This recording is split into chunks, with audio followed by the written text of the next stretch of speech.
Our story begins in the Tenpo era, 1830. A child's scream tears through the silence of night. A young girl sobs, pleading for mercy as a man, eyes burning with fury, calls her a mistake and strikes her without restraint. She breaks free, bleeding and breathless, and cries out into the darkness, "Help me, Jinta," but no one comes. In the cold woods, a boy finds her collapsed and trembling. "Suzune," he whispers. She opens her eyes weakly, a flicker of recognition crossing her face. "You'll get in trouble," she murmurs, "but we're leaving." At dawn, the two wander along a mist-covered road. Jinta offers his back. She hesitates. "I'm okay. As long as you're with me, I'm warm." Their journey leads them to a quiet village. A kind man, Motoharu, takes them in. "No home? Then stay here," he says. His daughter, a curious girl named Shirayuki, watches from behind his robes. "Are they staying forever?" she asks. He nods. "They're family now." That night, the three children lie under one roof. Shirayuki stares into the dark and whispers, "We're a real family now." Time passes. One day, she asks her father,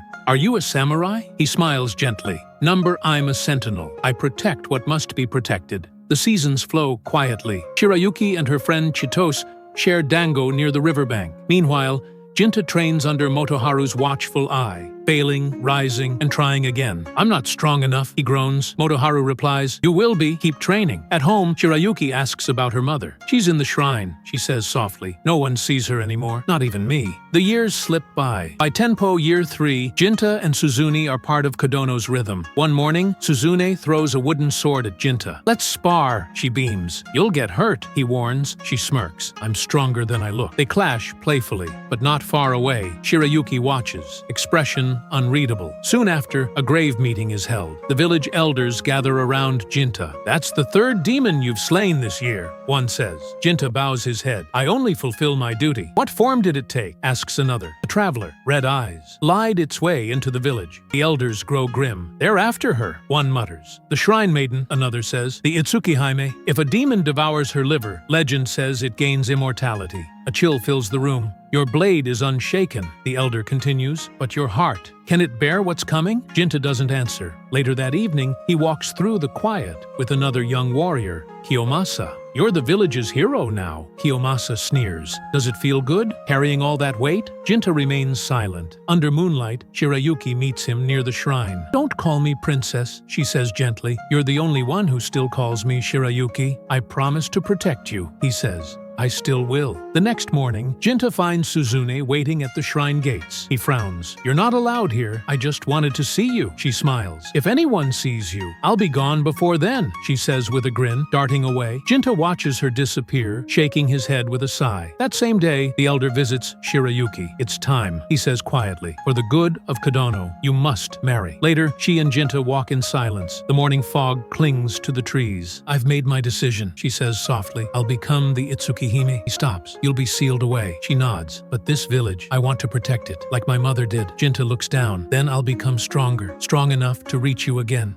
Elsewhere in the village, a cloaked figure watches the two from afar. "She looks exactly like the one I saw," he whispers. The vision is becoming reality. The following morning, Jinta sleeps in. Suzune steps in and teases him gently. "No training today?" She grins. "I'm not needed at the shrine till afternoon," he mumbles. She notices a bandage on his cheek. "Another fight?" she asks. "It's nothing." Without asking, she fixes it with delicate fingers. "There, better." A stillness hangs between them. She murmurs, "We're happy, aren't we?" "Yeah," he replies softly. Suddenly, "Good morning," Shirayuki announces brightly, dressed in full shrine garments. Jinta leaps up. "Princess! I got permission to leave the shrine," she smiles. "Let's eat together, like the old days." Around the fire, the three of them share breakfast. Laughter rises, light and familiar. Suzune watches them. "Just being with you both makes me happy." But the peace begins to crack. Whispers crawl through the village. "Jinta's always with that girl," they murmur. "Isn't he supposed to protect the shrine maiden?" Tension seeps into the air. At the dango shop, Chitose greets them, but looks puzzled at Suzune. "Who's she?" "Oh, just a childhood friend," Suzune says cheerfully. As they sit together, Suzune offers Jinta his favorite, isobe mochi. He smiles. "You remembered?" She nods. Shirayuki watches in silence. Later, as dusk falls, Shirayuki asks Jinta to walk with her. "I've made my decision,"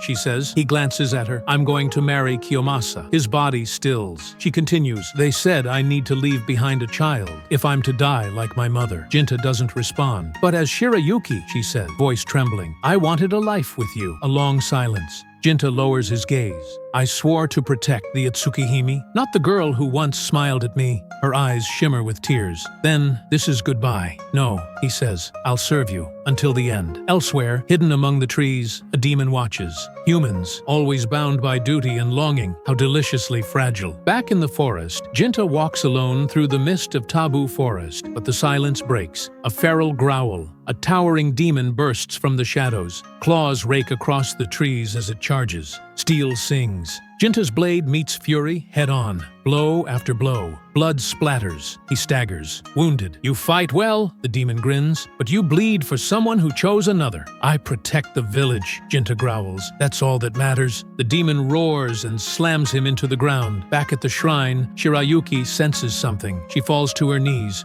gripping her robes. Please, protect him. Meanwhile, Suzune walks alone, tormented. The demoness appears in her path. She abandoned him, the demoness whispers. But you could be the one he trusts. Suzune clenches her fists. Memories flash, of childhood, of warmth, of everything lost. Then, a howl of wind. Suzune runs. In the forest, Jinta rises again. Barely. The demon lifts its claws. You die here, but stop! Suzune bursts through the trees, light radiating from her hands. She steps between Jinta and the demon. You'll hurt him over my dead body. The demon laughs. Then so be it. But Suzune speaks words she's never learned. A brilliant light erupts. The demon howls in agony. Jinta rises and drives his sword through the beast's heart. Silence falls. Jinta stands over the demon's corpse, his sword trembling, stained with fresh blood. His breath is heavy, his body battered, but the beast is dead. The forest falls into an eerie stillness. A piercing scream slices through the silence. He runs. At the shrine, leaves scatter across the ground. Shirayuki lies in a pool of crimson, her white robes soaked in blood. Above her, Suzune, her glowing red eye exposed, breath uneven, hand trembling. I killed her, she mutters. I did it for you. Jinta freezes. Shirayuki's lips tremble. I always knew. Her hand lifts, then goes limp. She's gone. Suzune stumbles back, whispering, I didn't mean to. I couldn't control it. But Jinta's eyes, now sharp and cold, are filled with something she's never seen in him before. Hatred. You killed her. Tears stream down Suzune's face. I did it to make you happy. She stood in the way. That's why I killed her. Jinta turns his back, saying nothing. Suzune screams behind him. So you'll abandon me too? I thought you were different. Her voice warps, like something no longer human. To hell with the world. And to hell with you. She vanishes into the darkness. The next morning, Jinta stands at the shrine, haunted. I protected nothing. Shirayuki, I loved you. Later, he kneels before the elders. I'm leaving Kodono. I need to retrain from nothing. I have to prepare for the demon god that will descend upon this land. A village elder warns, you're going to